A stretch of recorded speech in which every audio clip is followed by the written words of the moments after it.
No ano de 1958, os biólogos e geneticistas indagavam a respeito de como acontecia a replicação do DNA.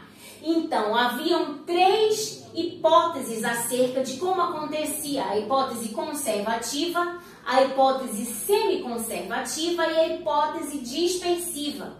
E a semiconservativa era a proposta por Watson e Crick, mas se necessitava uma comprovação experimental disso. Então, dois pesquisadores chamados de Meselson e Stahl desenvolveram um experimento, e esse experimento comprovou, sim, que o Watson e Crick estavam certos falando a respeito de que a replicação do DNA era semiconservativa. Ok? Então, a aula de hoje é sobre a explicação desse experimento. Ok? Eu sou Ariane Azevedo, sou professora de Biologia e esse é o meu canal Biotecnologia Descomplicada, que tem aí o objetivo de ajudar os alunos no ingresso ao curso de mestrado, de genética e áreas afins. Ok? Então, depois da vinheta, a explicação sobre a hipótese semiconservativa, o experimento de Meselson e Stahl. Ok? Depois da vinheta.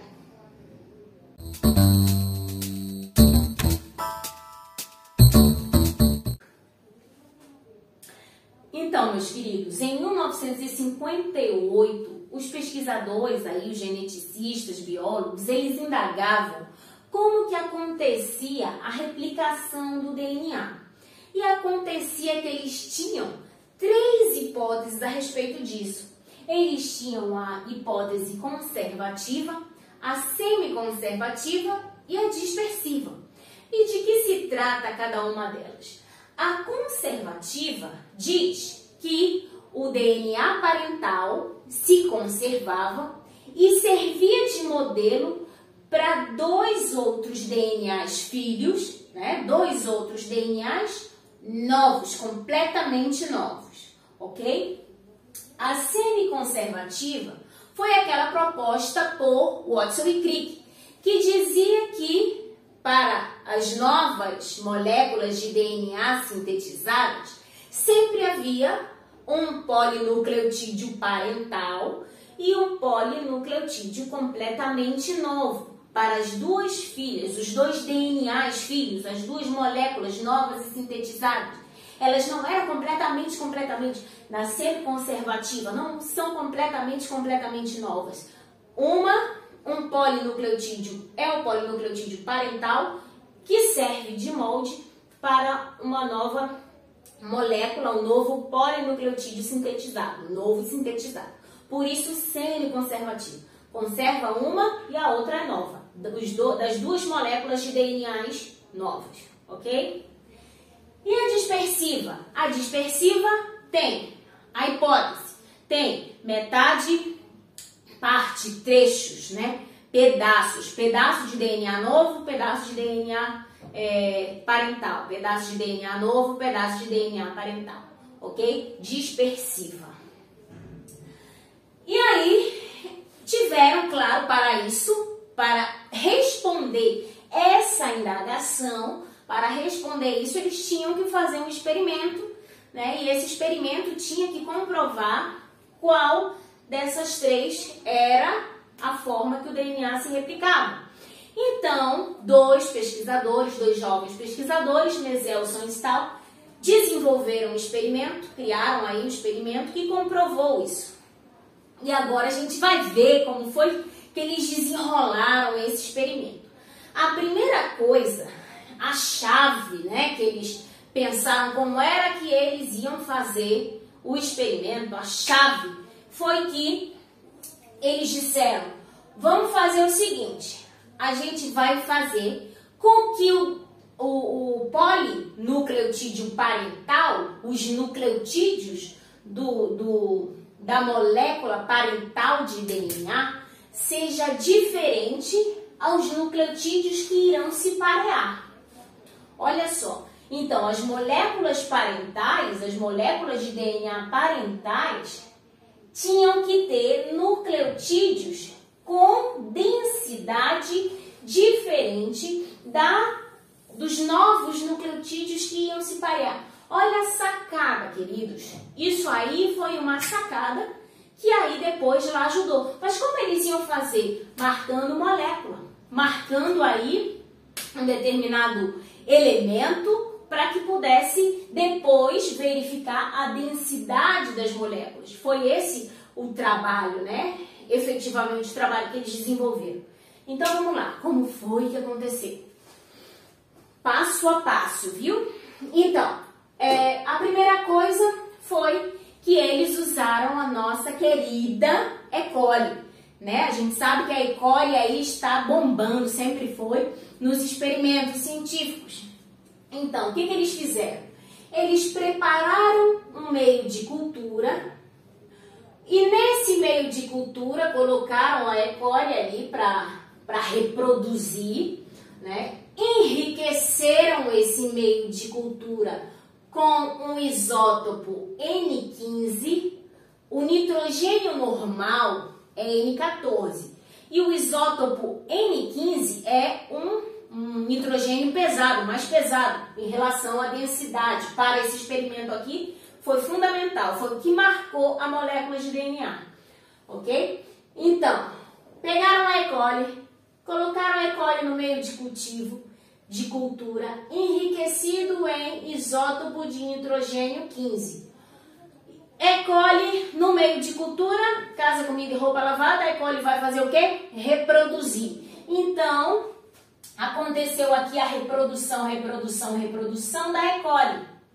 E todos aqueles nitrogênios, né, aqueles átomos de nitrogênio marcados, né, nitrogênio 15, o que aconteceu? Eles se incorporaram nas bases nitrogenadas das gerações da E. coli. Olha só, presta atenção. Tinha um meio de cultura enriquecido com nitrogênio. O DNA tem nitrogênio nas bases nitrogenadas. Então, o que aconteceu? Na hora da replicação, aqui na hora da multiplicação das células, aquele nitrogênio pesado foi incorporado às bases nitrogenadas do DNA das novas gerações de bactéria, ok? Então, vamos atender aí. Depois de todas as gerações, eles deixaram muito tempo aí, gerações e gerações de E. coli. Depois que todo aquele nitrogênio foi incorporado, o que eles fizeram? Eles retiraram as bactérias, eles purificaram o DNA daquelas bactérias e eles centrifugaram no gradiente de cloro e césio, que é uma forma, né, de medir a densidade das moléculas, tá? Então, colocaram ali para centrifugar e depois o que fizeram? Eles analisaram aquela amostra. Primeiro, gente, vamos atender aí. Retiraram as bactérias daqui, depois de todas as gerações, hein? Retiraram as bactérias, purificaram o DNA daquelas bactérias, centrifugaram aquela amostra de DNA e observaram o resultado. O resultado foi uma banda no tubo, foi uma banda que ficou na partezinha de baixo do tubo.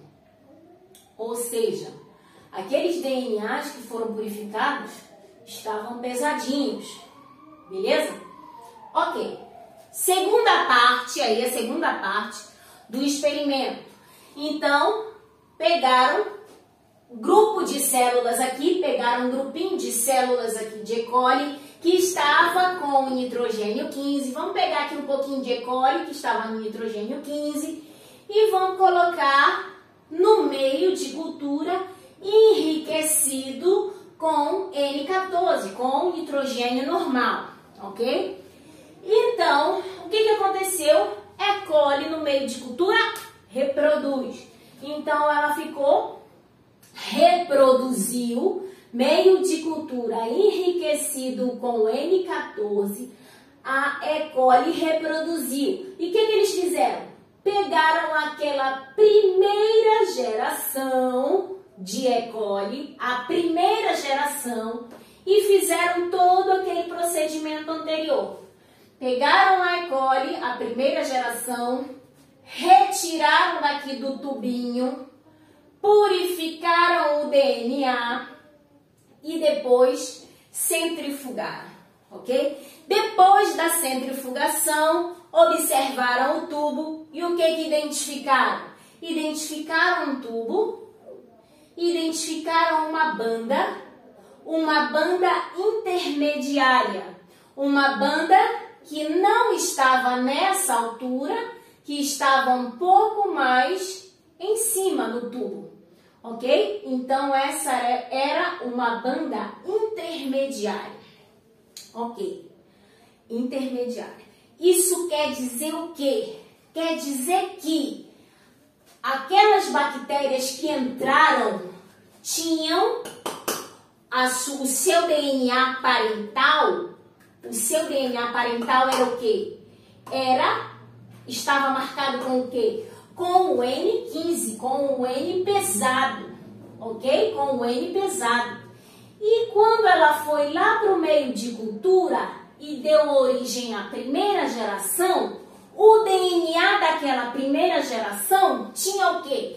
Tinha o DNA parental e o DNA novo, ou seja, um polinucleotídeo parental com N15 e um novo, porque ele estava no meio de cultura com N14, e um novo sintetizado com N14. Então, N15, N14. Uma molécula, nesse caso em se tratando da marcação do nitrogênio 15 com o nitrogênio normal, uma molécula híbrida, uma molécula com dois polinucleotídeos diferentes, marcado com nitrogênios diferentes. Então, aqui olha só, essa banda, ela está relacionada com o N15 e o N14. Essa banda intermediária, ela é intermediária por quê? Porque ela não é muito pesada, como essa. E vocês vão ver que tampouco é muito leve, é intermediária. Tem os dois nitrogênios, beleza? Terceiro passo do experimento aí foi para fechar, porque até agora essa mistura das duas moléculas, dos dois polinucleotídeos, podia ser semiconservativa, beleza? Mas podia ser dispersiva. Por que que é dispersiva? Pedaço de nucleotídeo paterno, né, o parental, e o novo, parental e novo, parental e novo, parental e novo. Então, a dispersiva é assim, é uma mescla. Então, o que que aconteceu? Aí, para identificar qual das duas era a de verdade, né, eles foram para o terceiro ponto. E o terceiro ponto, o que que eles fizeram? No terceiro ponto, eles pegaram, daqui mesmo, tá, gente? Eles pegaram células da segunda geração. Então, aqui eles pegaram células da primeira geração. Aqui eles já pegaram células da segunda geração de E. coli. Fizeram todo o percurso outra vez. Então, retiraram as células da segunda geração, purificaram o DNA e depois centrifugaram por gradiente de cloro e césio, que media a densidade. Então, o que que aconteceu ao final? Na hora da identificação das bandas no tubo, o tubo tinha uma banda intermediária e uma banda leve. E o que que quer dizer isso em termos de molécula de DNA?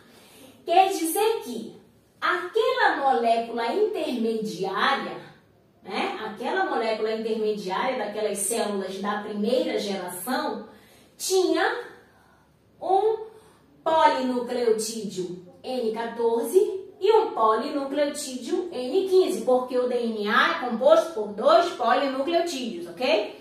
E aí a gente já viu na outra aula.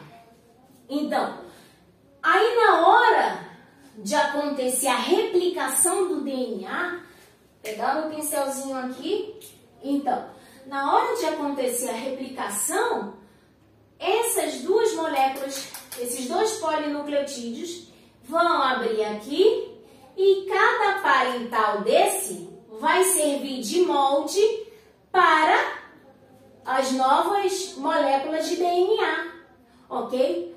Mas olha só que lindo!